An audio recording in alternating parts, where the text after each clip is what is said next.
எனக்கு அன்பான தேவஜனமே, அற்பமாய் எல்லாவற்றையும் நினைத்து நாளை நாளை என்று நாளை கழிக்காதீர்கள். நரகம் என்பது மிக கொடுமையானது.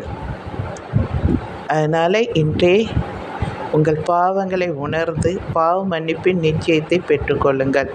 இன்றே இரட்சணிய நாள். இன்றே மனம் திரும்புங்கள். மாறுபாடு சந்நிதியை விட்டு விலகுங்கள். உலகம் உங்களை தொடாதபடிக்கு பாதுகாத்து கொள்ளுங்கள். இனி காலம் செல்லாது. நம்மை நாமே நிதானித்துமானால் நியாய தீர்க்கப்படும்.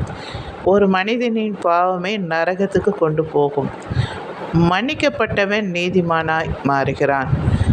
இரத்தத்தினால் நாம் கழுவப்பட்டோமா? அதாவது நீங்கள் உங்கள் பாவங்களை உள்ள ஆழத்தோடு அதுக்காக வருத்தப்பட்டு தேவனிடம் நீங்கள் உண்மையாய் மன்னிப்பு கேட்கும்போது உங்கள் உள் உணர்வு ஒரு சந்தோஷத்தால், அதாவது உங்களுக்கு மட்டுமே அது தெரியும், நம்மளை ஆண்டவர் மன்னித்து விட்டார், அவர் இரத்தத்தினால நம்ம மீட்டு கொண்டார் என்று உங்களுக்கு அந்த உணர்வை ஆவியானவர் கொடுப்பார்.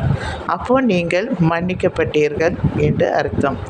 இரத்தம் சிந்தாமல் பாவ மன்னிப்பு இல்லை. இதனால்தான் இயேசு கிறிஸ்து இந்த பூமிக்கு வந்து தன்னுடைய பரிசுத்த இரத்தத்தையே சிந்தி நமக்காக அவர் சிலுவையிலே மரித்தார்.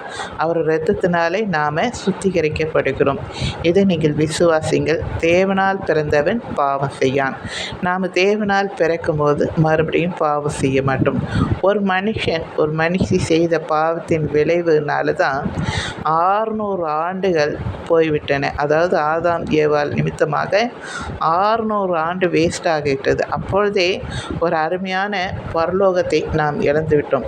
நன்றாக கனி சாப்பிட்டு தேவனோடு உலாவினார்கள், அதை அவர்கள் இழந்து விட்டார்கள். இப்பொழுது மீண்டும் நமக்கு கிடைக்கப் போகிறது பரலோக ராஜ்யத்திலே. அதை நீங்கள் சுதந்திரிக்க நீங்கள் பிரயாசப்படுங்க, விரும்புங்க, ஆண்டவரோடு நெருங்குங்க. சரிங்களா? தேங்க்யூ.